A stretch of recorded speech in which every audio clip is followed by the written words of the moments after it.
Bonsoir, Zulfilaoul, salam alaikum. Deux grands thèmes dans le microscope de ce soir. Le premier sera autour de des relations France-Algérie. Le deuxième sera autour de Algérie-France.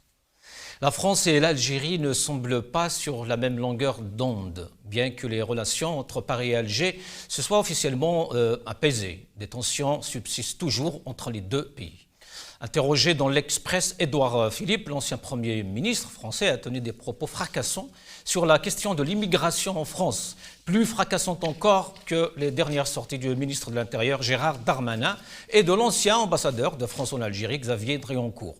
Après la sortie d'Édouard Philippe, les députés LR ont été appelés à signer une proposition de résolution pour dénoncer l'accord franco-algérien de 1968. Hier, mercredi matin, le président LR du Sénat, donc Gérard Larcher, avait prôné de réexaminer l'accord conclu dans le sillage de la fin de la guerre d'Algérie, estimant sur France Inter que 55 ans après, les conditions ont changé. Toujours dans l'émission de ce soir, on parlera de la fameuse visite de Tebboune en France. Une visite qui ne cesse de susciter des questions, interrogations, pour ne pas dire polémiques, ici et là-bas d'ailleurs. Attendue au mois de mai dernier, puis en juin, la venue de chef de l'État algérien en France pourrait finalement n'avoir lieu qu'à l'automne prochain. Simple problème d'agenda, signe de tension entre les deux pays, se demandent beaucoup d'observateurs dans les deux rives. Vous ne viendra pas. On posera ces questions ce soir justement à nos invités. Et sans tarder, j'aurai le plaisir d'accueillir ici sur le plateau M. Dir Ounouron, analyste politique. Dir Ounouron, bonsoir. Bonsoir M. Gasmi, merci pour votre invitation et je salue vos invités et tous celles et ceux qui nous regardent. Merci à vous, M. Ounouron. Avec nous aussi Gamal Abina, analyste politique aussi. Bonsoir, marhababik. Bonsoir, encore merci pour l'invitation. Merci.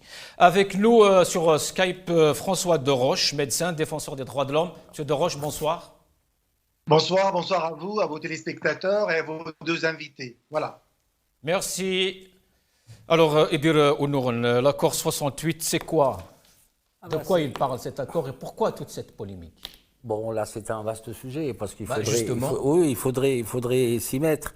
C'est vrai que les accords de 68 placent nos concitoyens, les Algériens, dans une situation relativement meilleure que celle des autres étrangers résidant sur le sol français. On peut parler du certificat de résidence vie privée familiale, le regroupement familial de 76, qu'il ne faut pas, ça a été une évolution. Des nouvelles mentions sur le certificat de résidence d'1 an, le certificat de résidence de 10 ans, la circulation entre la France et l'Algérie, le travail des étudiants, le séjour pour soins, etc., etc. On peut décliner ça jusqu'à... Mais ce qu'il faut se dire peut-être, c'est que c'est la temporalité des choses. Pourquoi maintenant? Au moment où la visite de M. Tebboune semble renvoyer au calendrier grec, comme on dit. C'est ça. Ce qu'il faut se dire aussi, c'est que... parce qu'il s'agit d'un traité. C'est un traité d'État à État, qui ne veut pas être mis en cause par les lois organiques, parce que dans la hiérarchie des normes, c'est les traités. C'est les traités. Donc, sauf si il venait à un État puisse dénoncer, suivant évidemment toute la codification des accords de Vienne, pour dénoncer. Et à ce niveau-là, je crois que la partie n'est pas gagnée. Il me semble qu'on aura probablement beaucoup de crispation et que la crise va aller en s'aggravant. Et je reviendrai après pour parler d'une espèce de casus belli si jamais l'État français dénonçait unilatéralement la remise à plat totale de cet accord. C'est vraiment pris pour les Algériens comme étant un casus belli, d'autant que ce serait pour les Algériens que nous sommes. Et bien évidemment, il y a ce côté aussi histoire. Les Algériens se sentent légitimement, c'est la dîme en contrepartie d'un ordre colonial de 132 ans qui a été, il faut le dire, abject, immonde et qui a... Gamal Abina, c'est ce que disait Xavier Driancourt justement dans sa dernière intervention. Il parlait d'une possible crise diplomatique entre l'Algérie et la France. Il a même déclaré qu'il faut oser justement cette crise. Alors déjà de la part de Xavier Driancourt, qui n'est pas un diplomate, tous ses propos... Ex-diplomate. ex-diplomate, mais pas un diplomate dans le sens noble du terme. C'est-à-dire qu'il passe son temps à provoquer, à avoir des propos outranciers. Il a un discours qui flirte de plus en plus avec l'extrême droite. Je ne vais même pas revenir sur cette hypocrisie d'un homme qui est en place en Algérie, de se gargariser d'y vivre. Et puis dès qu'il quitte l'Algérie et qu'il y a le Hira qui passe par là et qu'il y a des changements qui interviennent, ça ne lui convient plus. Bizarrement, l'ancien système lui allait beaucoup mieux. Mais bon, ça c'est quelqu'un d'outrancier qui dit que les Algériens se rient de nous, comme si les relations internationales se faisaient sur un rapport de moquerie. On n'est pas sur quelqu'un de sérieux. Par contre, ce qui est plus inquiétant, effectivement, c'est bien d'être revenu sur l'histoire. Les accords de 70, c'est bien d'avoir parlé de Dîmes, j'aime bien ça. Parce qu'il faut rappeler quand même l'historique. C'est des accords qui sont signés sous la direction du général de Gaulle, Tout à fait. le fondateur de la droite française. Donc un homme qui avait une vision, contrairement à monsieur, malheureusement, à tous ces nouveaux de droite qui n'ont pas le niveau et qui ne s'inscrivent pas du tout dans Qui se réclament du gaullisme. Qui se réclament du gaullisme, mais qui ne s'inscrivent pas dans cette tradition. Ils sont nombreux. Ils sont nombreux, mais ils sont nombreux des usurpateurs. On va les énumérer tout à l'heure. Ça fera plaisir. Et c'est honteux, parce que quand on sait que le général de Gaulle, qui conduit à la fin de la guerre d'Algérie pour des raisons pragmatiques, ça coûte à la France, il ne peut pas la gagner, il dit qu'il vaut mieux arrêter le bain de sang, et il le fait intelligemment. Il a compris, en tant que stratège militaire, qu'il n'y avait aucune solution militaire en Algérie.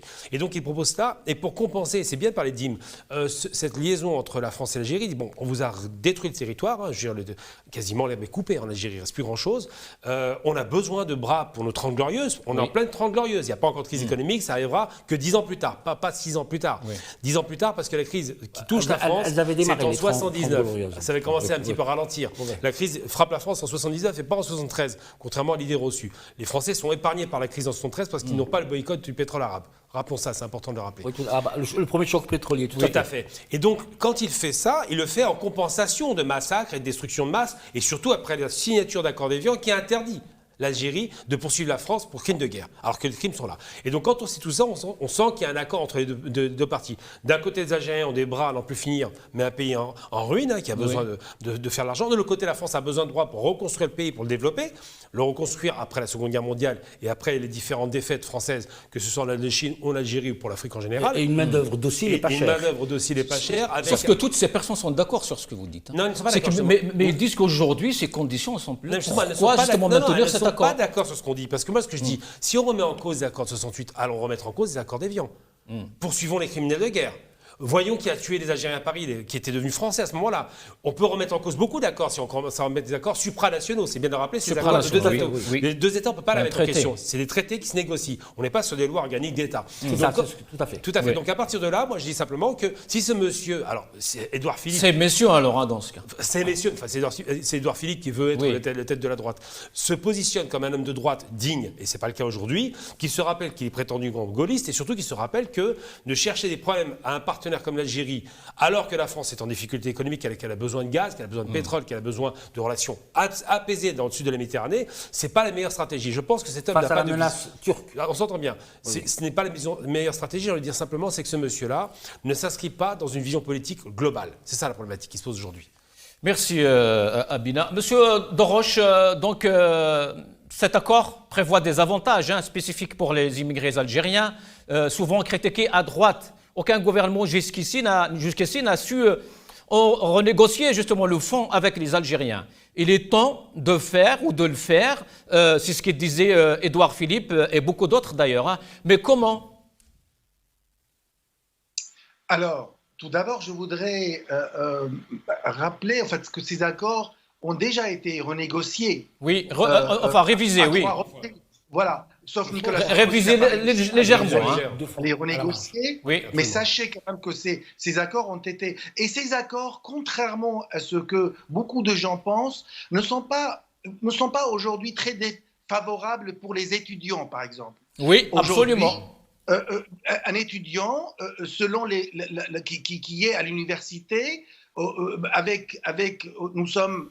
À l'époque, il n'y avait pas de coopération internationale, où la coopération internationale était très très faible, et l'accord appliqué aux étudiants, aux Algériens qui viennent en France, à l'époque peut-être il était novateur, mais aujourd'hui il n'est pas du tout novateur, bien au contraire. Aujourd'hui, imaginons, si vous avez un étudiant, s'il souhaite exercer une activité salariée ici en France, un ressortissant algérien titulaire d'un certificat de résidence, parce qu'avec cet accord on a un certificat de résidence, étudiant, il doit obtenir une autorisation provisoire de travail et ne peut travailler au maximum 50% de la durée annuelle du 24 travail. heures. Oui, Contre 60% oui, c'est 18 heures, je pour pense, la par mois, majorité. oui. Ils en souffrent, les étudiants ici. Absolument.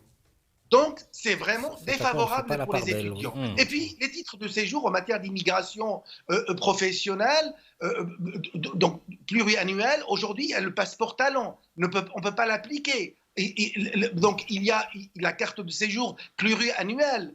Et puis, on a des programmes, les programmes étudiants, programmes de mobilité. Tout cela n'existe pas dans l'accord franco-algérien et ne sont Pourquoi, pas alors applicables pour les Algériens. Monsieur Donc, Desroches, c'est pourquoi pas que des avantages. Oui, Ce n'est pas que des avantages. Mais par contre, moi, je voudrais revenir sur le fond. oui. Aujourd'hui, quand on voit monsieur Édouard Philippe qui sort de sa tanière comme ça, comme un animal sauvage, pour dire voilà, je me présente parce qu'aujourd'hui, malheureusement, pour être candidat à une élection quelconque, ben, il faut trouver un arabe par-ci, un musulman par-là. Et là, manque de bol aujourd'hui, on a choisi un Algérien pour aller remettre en cause quelque chose d'ailleurs qui, à mon sens, on devrait avoir un peu plus de décence, un peu plus d'élégance, un peu plus de délicatesse à l'égard de personnes, de gens que nous avons colonisés pendant 132 ans et à qui on doit énormément. Et rappelez-vous, il y a des droits de guerre, enfin, il y a des crimes de guerre, il y a des crimes contre l'humanité. Ce n'est pas moi qui le dis, c'est monsieur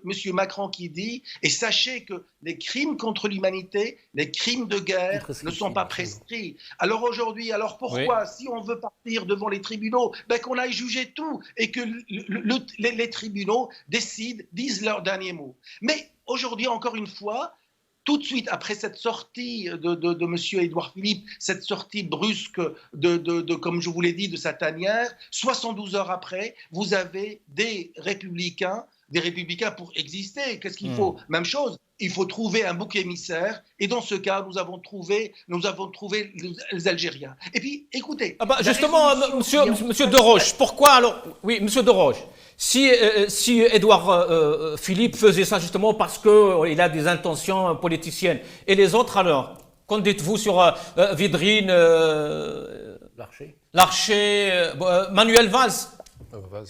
Attendez, mais évidemment, c'est une cohorte. Vous savez, il faut un leader. Le leader aujourd'hui s'appelle Édouard Philippe parce qu'il a un peu plus de chance que les autres. Il n'est pas sali. On le considère comme l'homme propre de la politique française. Il est à 38%, mais derrière lui, il y a 36% pour Madame Le Pen. Donc, et puis, tenez-vous bien, il y a cette résolution, elle évoque un droit automatique à l'immigration.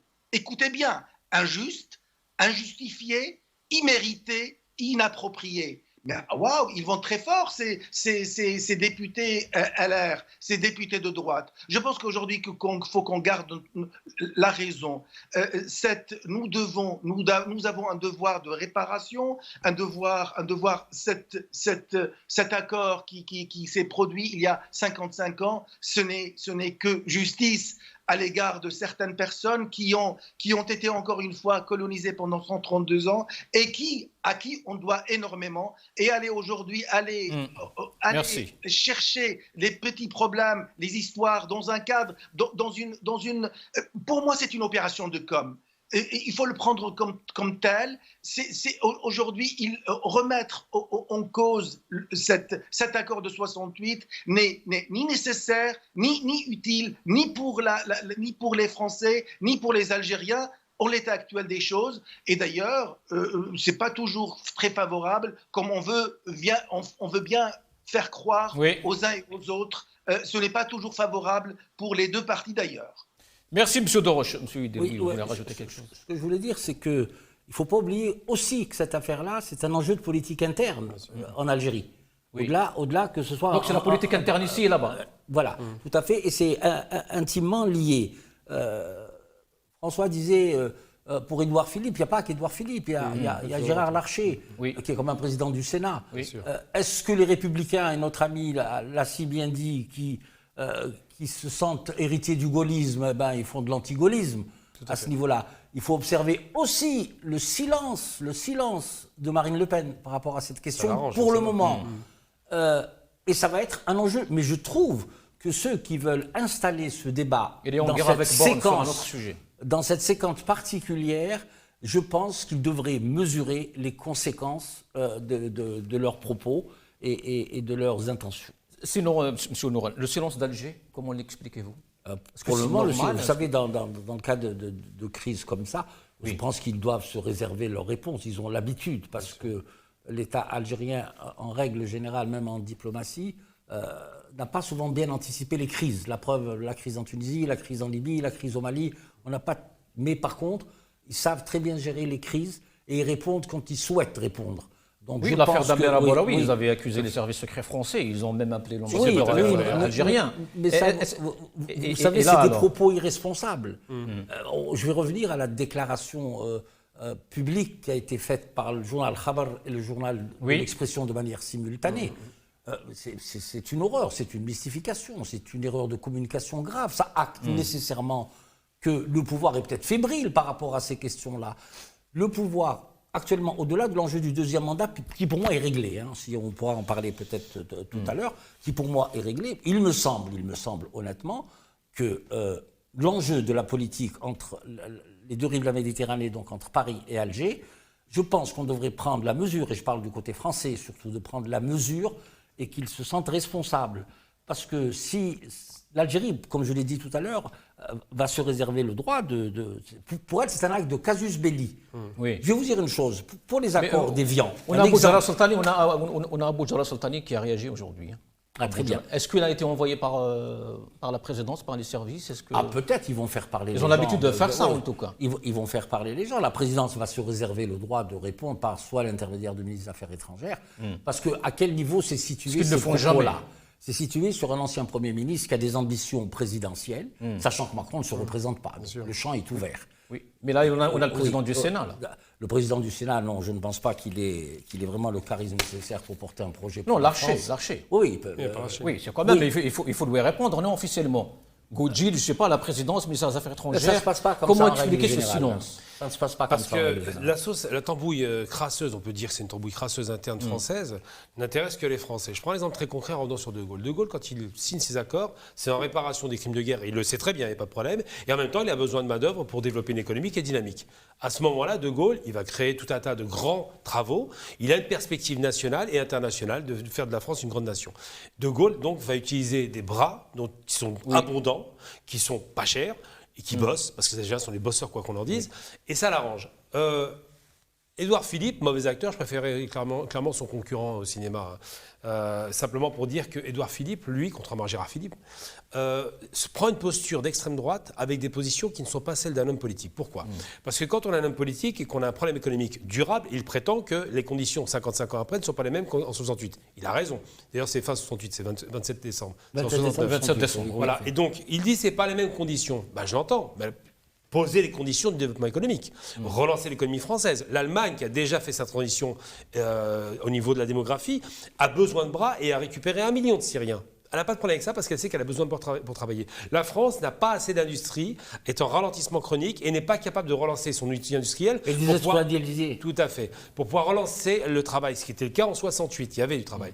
Donc la réponse qu'il donne, Edouard Philippe a parlé de ça justement à l'Express. Oui, il a dit que nous avons encore besoin de la main-d'œuvre, surtout dans le secteur du tourisme. Oui, il cherche ces secteurs qui l'intéressent. Mais il prend le problème à l'envers. Quand on est un homme politique, on dit bon, il y a un problème économique, je vais le régler. Quand on est un politicien, donc un professionnel de la politique qui n'a pas de vision politique, on dit quoi ? Il y a un problème, je vais taper sur le bouc émissaire. Le bouc émissaire, c'est l'immigré visible, le plus visible en France, c'est l'Algérien. Et donc à partir de là, d'abord, manque de vision. Tout à fait. Et bien à partir de là, j'ai envie de dire que quand on n'a pas de perspective économique et qu'on n'est pas capable de gérer un pays comme ce monsieur l'a montré, eh bien on va taper sur le bouc émissaire. Et j'ai envie de dire simplement par rapport à ça, c'est que recycler les idées sales du Front National, parce qu'aujourd'hui on entend ça, on se dit tiens, il dit ça. Je rappelle que c'est le Front National qui dit ça en premier. Ça fait 20 ans qu'ils parlent que de ça. Ils sont en train de tous surfer sur le Front National. Ils deviennent de plus en plus xénophobes. Et le problème de cette question, c'est quoi ? C'est quel est le souci avec ces accords de 68 ? Est-ce que vous avez vu une invasion algérienne en France ? Non.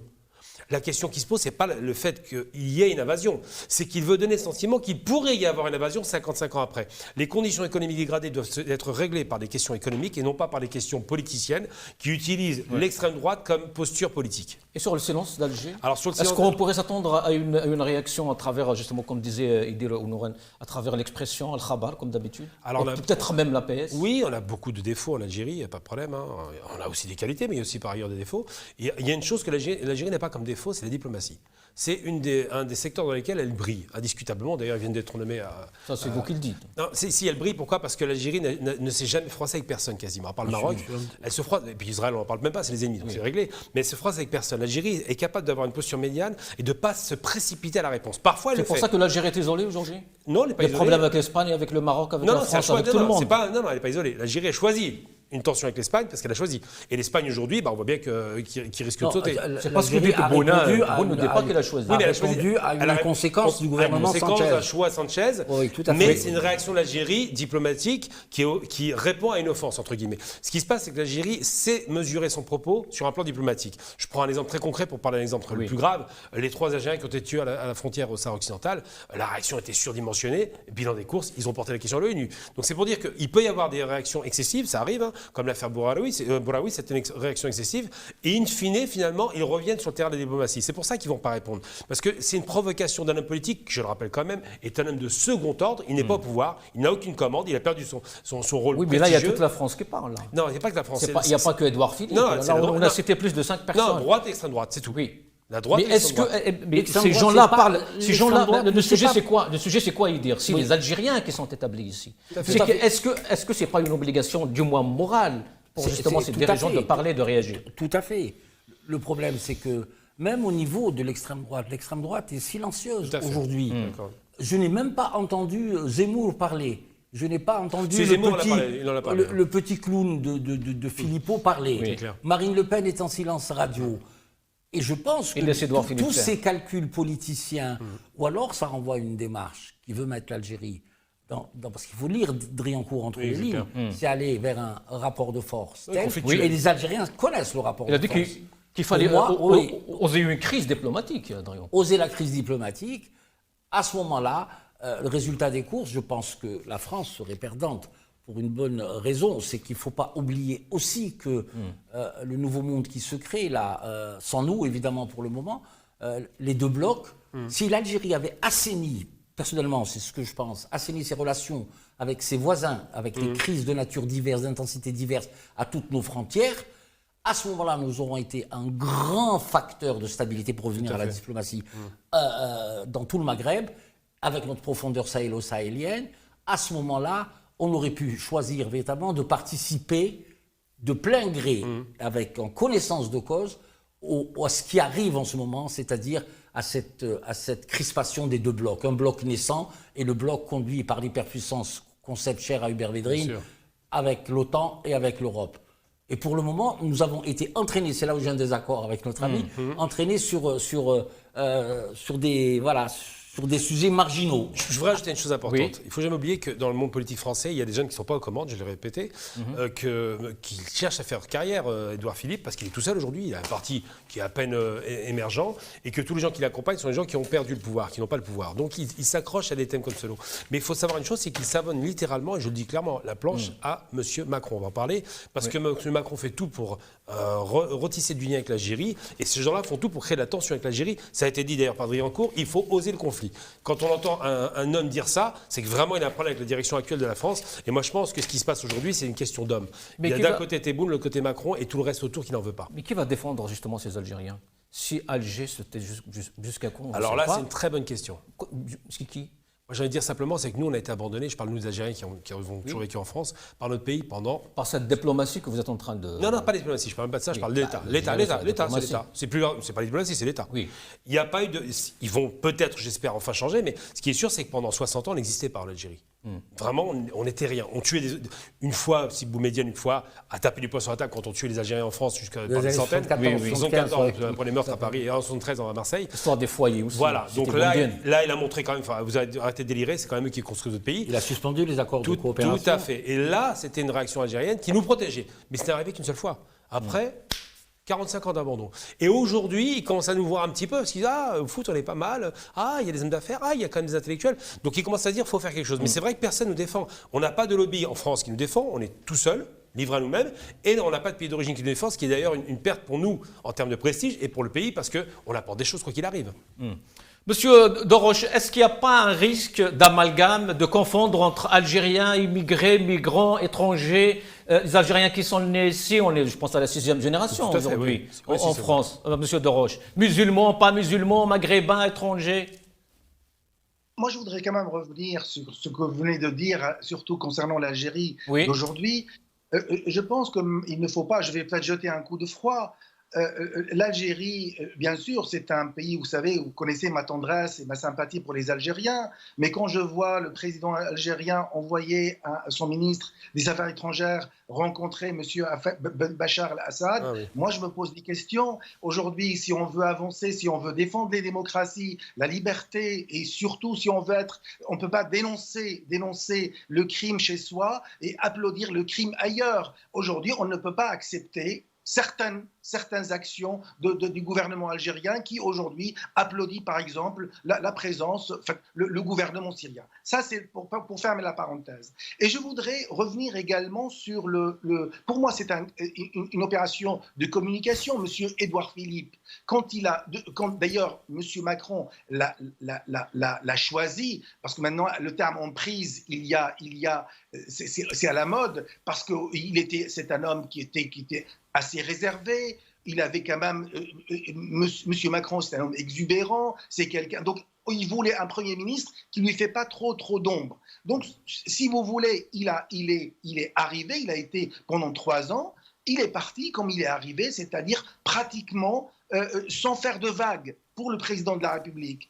Et puis d'ailleurs, personne ne comprend comment ce monsieur, il est aujourd'hui en tête des sondages. Il est à 38%, alors que Marine Le Pen, elle est à 36%. Et lui, il a tout préparé. Il a créé un parti politique. Aujourd'hui, il a vraiment tous les ingrédients pour devenir président de la République, en tout cas pour être candidat. Et puis, on avait dit, il reste encore 4 ans. Donc les autres ont encore le temps pour partir. Donc le sprint final n'est pas encore demain. On a encore 4 ans devant nous. Et puis, il y a quelque chose quand même qui me surprend. Parce que quand on gratte un peu, quand on analyse politiquement l'affaire de M. Édouard Philippe, et qu'est-ce qu'il a fait pendant son règne? Il n'y avait pas eu de respect de l'autorité de l'État. Il y a eu ce qu'on appelle, rappelez-vous, la construction de l'aéroport de Notre-Dame-des-Landes face aux zadistes. Il a démissionné. Rappelez-vous, quand il y a eu le déclenchement de la crise des Gilets jaunes, plusieurs mois de violence, des gens qui ont perdu des yeux, une police qui a commis des actes absolument inacceptables à l'égard de certains manifestants. Et puis aujourd'hui, et puis la taxe carbone, rappelez-vous. Et puis tous les Français qui aujourd'hui subissent la limitation de vitesse à 80 km/h, et puis après, il a renoncé. Donc, c'est une politique de on y reviendra, Monsieur Deroche. Oui, on y reviendra sur ces histoires. Mais sinon, si on reste un peu entre la France et l'Algérie, Monsieur Deroche, comment l'Algérie ou Alger devrait recevoir ça, justement? Une gifle, disaient certains, un message, disent d'autres. Selon vous? Écoutez, je pense qu'aujourd'hui, remettre en cause, c'est tout d'abord, c'est comme l'ont dit vos invités, on ne peut pas remettre un traité comme ça avec il y a la hiérarchie des normes. On ne peut pas aujourd'hui faire tout ce qu'on veut, même c'est une opération de com. Alger, aujourd'hui, elle n'a pas encore réagi officiellement à cela. Oui. Le fait, je pense qu'ils prennent le temps nécessaire pour réagir, et je pense que c'est ceci aussi. On a la diaspora algérienne, et puis je voudrais revenir sur ce qu'a dit Gamal Abina tout à l'heure. Les Algériens sont très bien représentés en France. Oh. On a des professeurs d'université, on a des chefs d'entreprise. Les Algériens sont représentés. Dans la politique française et dans l'économie française. Donc, je pense que c'est pas le débat aujourd'hui. Oui, mais oui. Abina disait que c'est individuel. C'est pas un groupe, il n'y a pas de c'est pas syndiqué, c'est pas groupé, c'est pas bien ficelé. Oui, parce Parce que ces Algériens, quelque part, ils ont le sang algérien, et puis ils sont français, donc quelque part, ils ne défendent pas, ils sont représentés, je parle ethniquement parlant, même si le mot n'est pas très fâcheux de dire ce genre de choses, mais ils sont là. Un Algérien, même comme le disait un responsable algérien, restera algérien. Même oui, mais parce que, M. Doroche, ce qu'on voulait dire, c'est que Alger ne s'intéresse pas vraiment à ce sujet. C'est ça le problème. D'où son silence aujourd'hui. Absolument, parce que Alger a beaucoup de choses à se reprocher. Je parle du gouvernement algérien, parce que effectivement, comme l'a dit également Gamal Abina, et là je l'applaudis, parce que ces Algériens ont été laissés abandonnés et on n'a pas défendu. C'est exactement comme la Palestine et l'autorité palestinienne. C'est exactement la même chose. On a une autorité palestinienne qui ne fait rien pour les Palestiniens. On a un gouvernement algérien qui n'a rien fait pour les Algériens, malheureusement, à travers le monde. Et ça, c'est regrettable. Merci, M. Doroche. Idir, en écoutant Doroche, on a l'impression que le pouvoir fait du bien. Ce n'est pas du tout vrai. C'est-à-dire le pouvoir? Oui, Alger. Oui. Non, moi je pense qu'Alger prendra la mesure et l'intensité de ce que je pourrais appeler moi une petite cabale. Parce qu'en fait, tous ces intervenants, c'est des intervenants de premier plan. Quand même pas pousser. Oui. Vous avez un ancien Premier ministre, vous aviez le président du Sénat qui est quand même le deuxième personnage de l'État. Vous avez même M. Éric Ciotti, la bonne droite, un petit baron des Alpes-Maritimes, etc., etc. Mais moi, je pense que cette question-là va trouver légitimement sa réponse. Ce ne sera pas une réponse à la hussarde. Ce sera une réponse réfléchie. Et je pense qu'à travers les accords, moi j'ai quelque chose à vous dire, par exemple, sur les accords d'Évian, la base navale de Mers-el-Kébir devait être restituée vers 76-77. L'Algérie a pris la décision de se la réapproprier le 2 février 68. Oui, en nationalisation. 2 février 68, se réapproprier la base navale. C'est une base de l'OTAN au départ, la base navale. Et donc voilà, il faut lier ça aussi aux accords d'Évian.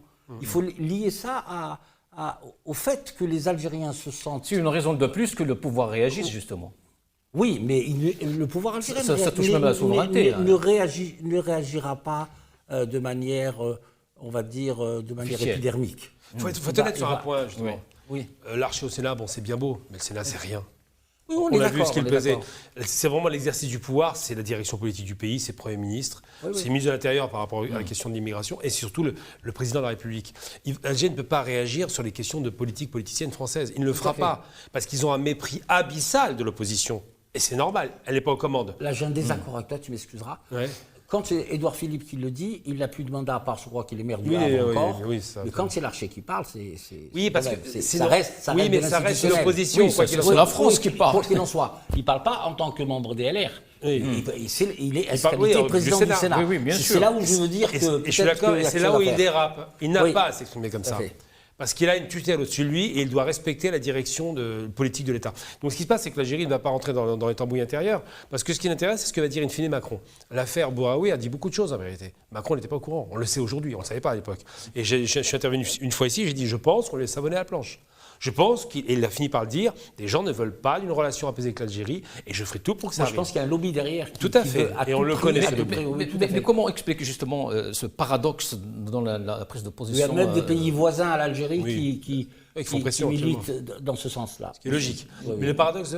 Nous avons vu comment Alger a réagi par rapport au dernier rapport du Parlement européen. C'était tout de suite, et c'était tout le monde qui a réagi. Parce que le Sénat, le Parlement, les hommes politiques. Oui, mais parce que c'est le Parlement européen, c'est une institution. Ça compte, c'est un Parlement. C'est la France, là, c'est leurs amis. Et surtout qu'il y a la visite de Tebboune. Oui, mais la différence, le Parlement européen, c'est une posture qui aurait dû être, qui doit être, et qui est certainement objective. Quand ils votent en leur âme et conscience. D'accord, pas d'accord, de toute façon, le Parlement parle de façon pratiquement, c'est une élection des peuples, donc c'est des gens qui ont une voix qui compte. Quand un responsable politique français de second ordre, ou alors qui voudrait être futur président, dérape, on se rend bien compte que c'est un calcul politique. J'ai envie de dire simplement, c'est que l'Algérie parfois surréagit, j'entends bien effectivement, parce que c'est une question d'unité de fierté mal placée en l'occurrence, mais fait bien de ne pas réagir à des questions intérieures françaises. Et elle a raison de ne pas le faire. Sur ces questions, ils savent très bien de toute façon. Donc l'Algérie prend son temps, c'est ça, avant de réagir. Parce qu'ils sont dans un fauteuil, ils font ce qu'ils veulent. Oui. L'accord est non négociable. Ils le savent. Oui. Ils peuvent s'exciter en face, ça fait 20 ans, 30 ans qu'ils en parlent, alors, ça ne fonctionne pas. Donc, mais il peut se mettre, cet accord-là peut être dénoncé. Oui, mais c'est les dénonces à ce moment-là, on ouvre en respectant évidemment tout à fait. Les critères de la Convention de Vienne. Tout à fait, absolument, de Vienne. J'oubliais quelque chose qui est important pour compléter ce que tu disais, c'est que M. Darmanin s'est exprimé aussi. Il ne faut pas oublier aussi que l'enjeu, le dossier de l'immigration va être porté à l'Assemblée nationale française à la prochaine rentrée parlementaire, septembre, je pense, ou octobre. Et ça va faire l'objet de tensions internes à l'intérieur. Et ça va beaucoup bouger. Et ça va peut-être, avec cette crise, renvoyer encore un peu plus loin, malgré la déclaration d'Alger des présidents. Ça va retarder. Évidemment, je t'ouvre le boulevard. Ça va retarder la visite de Tebboune à Paris. Ah bah justement, la visite de Tebboune à Paris, Gamal Abina, beaucoup de dates, beaucoup d'annulations. Qu'est-ce qui se passe? Pourquoi il viendra pas, maintes fois annoncé, maintes fois reporté? Où est le problème? Je dirais que je parle dans le secret des dieux, mais le sentiment que j'ai, comme ça, depuis longtemps d'ailleurs, c'est pas d'hier, ce report n'est pas anodin. Parce que autant les deux présidents se respectent et s'apprécient, mais c'est à niveau humain. Après, dans le cadre géopolitique global, ça ne se passe pas bien, on le sait. Donc le fait de repousser pour X ou Y raison des provocations, des projets de loi qui vont arriver, tous ces éléments-là, sortir 68, à chaque fois on sort des choses pour empêcher que cette relation s'apaise. Pourquoi? Parce que Macron n'est pas le fruit de la guerre. C'est un peu le discours du régime. Hein, non, c'est objectif. Alger, c'est ce que dit en tout cas. C'est qu'il y a du lobbying à Paris. Oui, mais ça fait. Il faut être algérien pour le comprendre. Les hypothèses doivent être sur la table. C'est des hypothèses qu'on peut poser, mais la haine anti-algérienne en France, parce qu'on ne parle jamais de ça. On parle beaucoup d'islam, d'ailleurs François parle beaucoup, mais la haine anti-algérienne, c'est quasiment fondamental pour certains. N'oublions jamais une chose, les rapatriés, c'est 1 million de personnes. Ils font des enfants. Ils sont entre 5 et 10 millions aujourd'hui. Je parle directement, indirectement. Les fils de harkis sont à peu près on peut imaginer 1,5 million. L'extrême droite est très puissante. Des gens radicaux qui ont la haine d'avoir perdu l'Empire sont là, ils sont présents. Donc tous ces éléments-là ont toujours fondé leur haine, non pas de l'Africain, non pas du Tunisien ou du Marocain, mais de l'Algérien, parce qu'ils ont perdu une guerre. Donc ces fondamentaux sont là, et quand l'Algérie dit... Et les réseaux catho-extrémistes aussi. Oui, bien sûr, ça va de soi. Donc c'est un peu les antimus.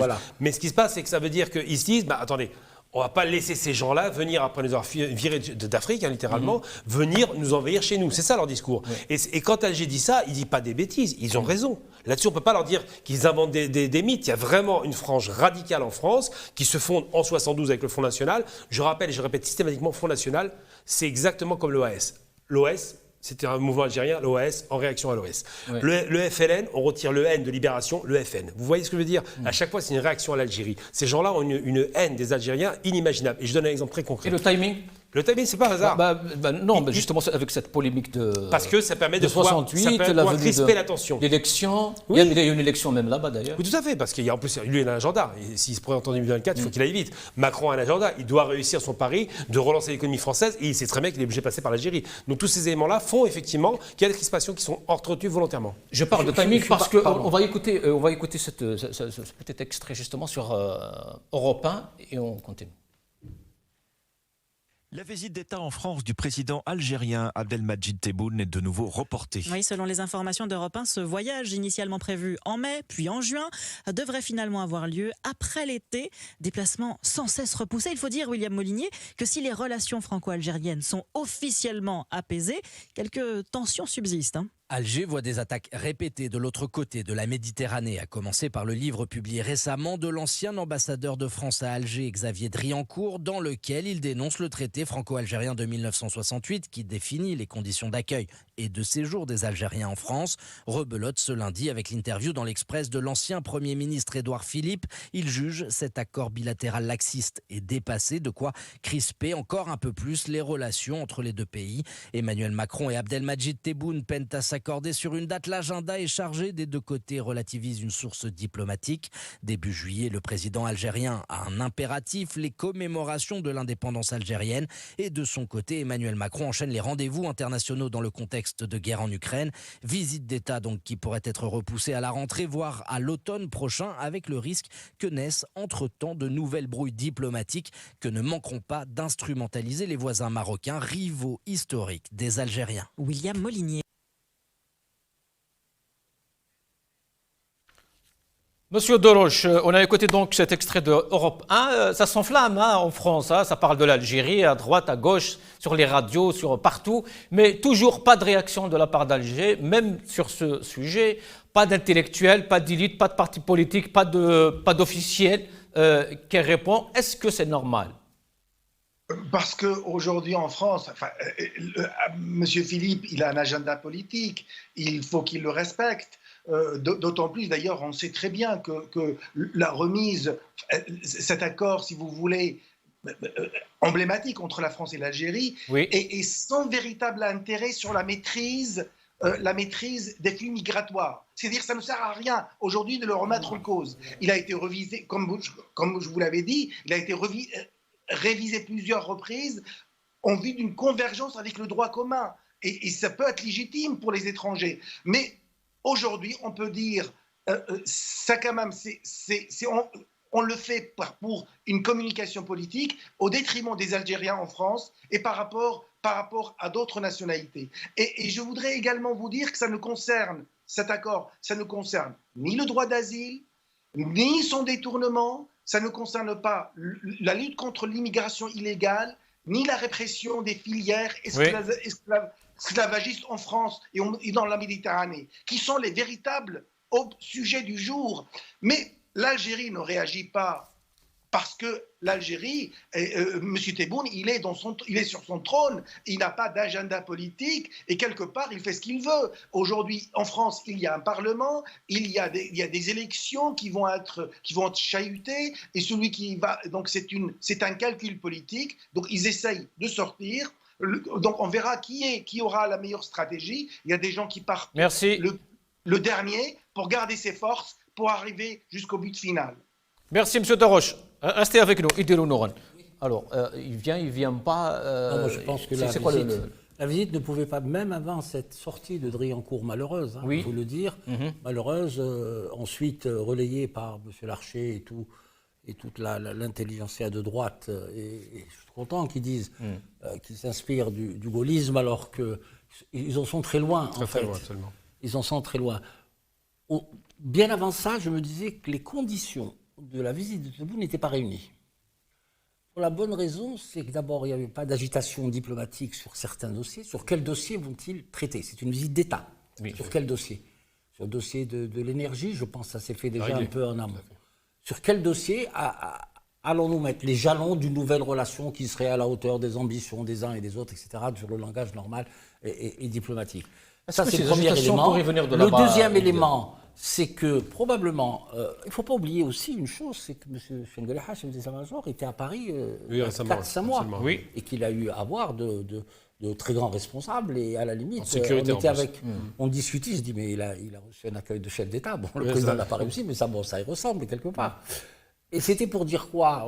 Pour dire que c'est nous qui voilà, entre autres, c'est-à-dire que c'est nous les patrons, que la relation même avec la Russie, c'est nous, ça ne relève pas des intérêts stratégiques et vitaux du pays, etc., etc.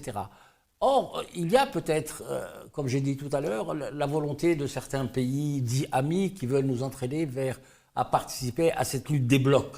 Oui. Cette lutte des blocs, bon, on n'est pas raisonnablement aujourd'hui en capacité à participer. Nous avons trop de problèmes internes. Mais pas loin de bloc, pas loin de bloc, il y a la guerre des clans aussi. Est-ce que toutes ces agitations-là pourraient être, je ne sais pas, provoquées, venues de là-bas ? Je laisse la parole juste après, je prends ça 30 secondes. Moi, je ne pense pas qu'il y ait une guerre de clans, dans le sens clan. Parce qu'ils arrivent toujours, et je l'avais dit depuis 3, 4, 5 ans, à cette espèce de neutralité positive quand il s'agit de leurs propres intérêts et de leur propre pérennité. Les gens qui disent qu'il y a un clan, il y aura peut-être quelques résistances au renouvellement du mandat pour M. Tebboune. Mais toutes les conditions sont réunies. Je vais vous citer trois petites alinéas. Un, si Tebboune n'est pas reconduit, ça voudra dire que le choix du commandement militaire de l'époque était un mauvais choix. Deuxièmement, ça veut dire que celui qui va arriver derrière, il faut qu'il assume à la fois le choix du commandement militaire et le choix de la non-politique de M. Tebboune pendant 5 ans. Troisièmement, l'armée, le commandement militaire ne peut pas se permettre d'ouvrir un front et reconnaître qu'il s'était trompé sur la candidature de M. Tebboune, au-delà de sa maladie qui l'a tenu éloigné pendant 6-8 mois. Et l'armée ne peut pas, honnêtement, gérer les conséquences de la non-reconduction de Tebboune, dans le sens où c'est acter l'échec. C'est acter l'échec du choix de l'armée. Et à ce moment-là, ce n'est pas possible. Moi, à mon sens, et à ma modeste ce fantasme place, qui a toujours existé, parce qu'on n'a plus le temps, ce fantasme qui a toujours existé entre la France et l'Algérie, que les présidents là-bas sont décédés ici, etc. Est-ce que ça rentre dans tout ça? C'est polémique, non? Toutes les polémiques seront bonnes à alimenter. On a vu Bajolé, par exemple, l'histoire de Bajolé, et là c'est Driancourt, les relations avec... Je vais vous dire une chose, la relation algéro-française, ça n'a jamais finalement été une relation d'État à État. Ça a été une relation de service à service pour définir justement, que ce soit les questions pétrolières, que ce soit les conditions de sécurité, etc. Donc je vois mal comment... les questions du clan, déjà pour commencer, ils ne vont pas s'embrouiller sur ces questions-là. Oui. C'est les questions la visite de Tebboune, franco-françaises. La visite de Tebboune, le problème, c'est qu'elle est difficile à mettre en place parce qu'effectivement, les conditions ne sont pas réunies. Il y a des tensions qu'on connaît, ils n'ont pas préparé réellement cette visite. Et je pense qu'effectivement, la problématique qui se pose à M. Tebboune, c'est effectivement qu'en face, il n'y ait pas de gens pour s'opposer à cette visite. Et il y a effectivement un front qui se lève réellement en France. En Algérie, le front n'existe pas. Il n'y a pas de front. Pourquoi ils vont... Les accords de 68, ça leur va très bien, donc il n'y a pas de raison de discuter. Mais il y a une chose qui est certaine par rapport à ces questions. Moi, j'ai toujours dit que la relation franco-algérienne a toujours été mauvaise. C'est un mythe de dire qu'elle était bonne. Il n'y a jamais eu de bon moment, sauf peut-être sous Chirac, on dira. À peu près. Mais le reste du temps, ça n'a jamais été bon. Je veux dire. Et pourtant, tout le monde est d'accord tout le monde est presque d'accord qu'avec Tebboune, les choses, entre Tebboune et Macron, les choses vont. Mais parce que c'est deux hommes qui s'apprécient, c'est ça qui est paradoxal. Un homme assez âgé, un homme très jeune, mais ils ont un point de convergence. Ils veulent améliorer la relation. Pas jeune. Non, je parle d'un jeune, c'est Macron. Ah oui. Tebboune âgé, il y a le jeune patriarche et puis le jeune président. Et donc, quand ils se parlent, étrangement, il n'y a pas de conflit générationnel. On sent que Macron a l'habitude de parler des personnes âgées, j'ai envie de dire. Et sans faire de blagues.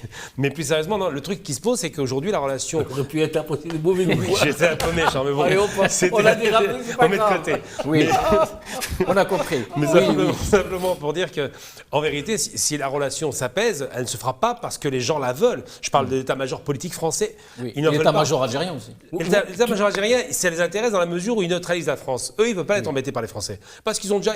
Oui, mais Cheikh Gelahi est venu avant Tebboune quand même. Oui, mais ils sont passés à la Chine, ils sont passés à la Russie, ils sont passés aux États-Unis. Ça fait longtemps que ça est passé à la France en Algérie. C'est très juste ce qu'il dit. Pour la bonne raison, c'est qu'il faut un peu décaler l'axe et ne pas oublier la relation algéro-marocaine qui est en crise aussi. Et c'est fondamental. Monsieur Doroche, dernier mot, s'il vous plaît. Dernier mot. Je voudrais dire tout d'abord que Monsieur Tebboune, sa dernière visite, il a reçu des jets d'œufs sur sa voiture, alors que le trajet était secret jusqu'au dernier moment, et il ne veut pas vivre non plus la même mésaventure qu'il a vécue il y a quelques semaines. Mais comme l'ont dit dernièrement vos invités, effectivement, il faut pacifier cette relation entre l'Algérie et le Maroc. Je pense que c'est le début de la solution de tous les problèmes de l'Algérie et du Maroc. Merci Doroche. Tebboune avait peur de ça, en fait?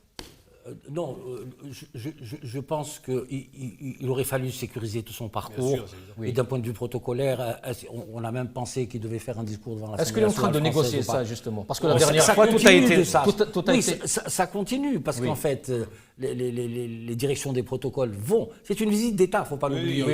Donc ça répond à des normes, à des codes et compagnie. Maintenant, moi, ce qui m'inquiète, c'est sur quel dossier cette visite d'État et par quoi elle va être sanctionnée. Est-ce que ça va être le prolongement de la grande déclaration d'amitié d'Alger du mois de juin? Voilà.